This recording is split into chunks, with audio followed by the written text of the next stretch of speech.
are all storytellers. We tell ourselves stories all the time, every day. With about a pace of 40,000 words per second, we have about 50 to 60,000 thoughts per day, according to Talk It Over counselors. We are constantly in conversation with ourselves. And if you don't believe me, take a second and listen. Listen to that internal voice. Do you hear it? If you just heard something say no, that was it. Now, this internal dialogue has a way of controlling our emotions, our actions, and also how our body feels. And I haven't even brought into the equation what other people say to us in addition to these 60,000 conversations we're already having. Sadly, we can't shut this internal conversations off, but we can become the best narrators to ever live. See, the structure of a narrative starts with what happened. What did someone say? What did someone do? What did you say? What did you do?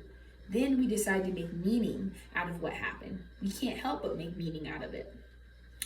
The problem is, most of the time, the meaning we give to it is either negative or not actually what happened. Essentially lies. We tell ourselves lies all the time. And our body reacts to these lies, and we become defensive, unconfident, sluggish, and argumentative, etc. Toward the beginning of quarantine, my experience with this internal narrative was when I first decided to get dreads. And there's already a lot of negative stigmas out about locks, but I didn't care. At least that's what I told myself. I was at dinner with my friends and her family, and they asked me to take my hat off so that they could see my hair. Their first reaction to it was silence. Then her dad turned to me and said, "I liked your hair longer." Outwardly, I put on a great face and accepted his comment as just pure ignorance.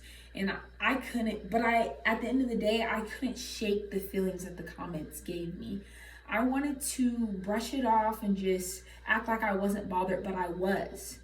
And when at that point, I realized that I never wanted to hang out with that family again.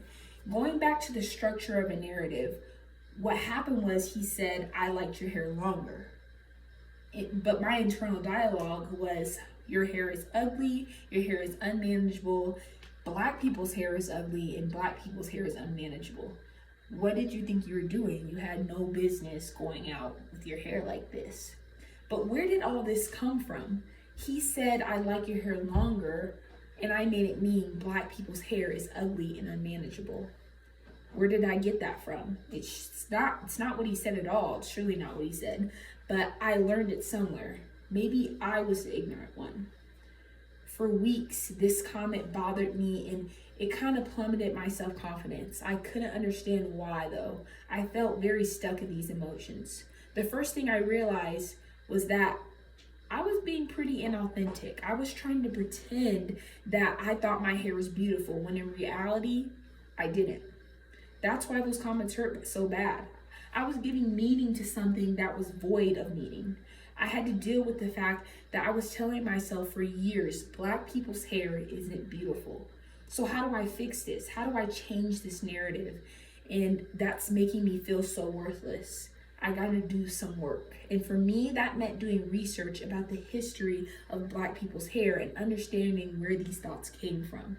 For centuries, Black women have worn elaborate hairstyles and beautiful styles that eventually became threatening to the status quo.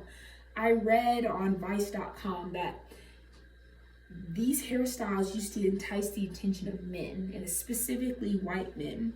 Therefore, in the 1700s, the Tenjin law forced Black women to cover their hair so that people could know that they belonged to the slave class. The stories I had been telling myself were not only lies, but they were the complete opposite of what history had shown. I learned as a Black woman, I am able to do unique, spontaneous, and most importantly, beautiful things with my hair that share my real story, the story of a proud, beautiful Black woman. The key to controlling your narrative is realizing that you have one. The stories we tell ourselves are both incomplete and inauthentic, yet we become slaves to them. I want to be a slave to the truth.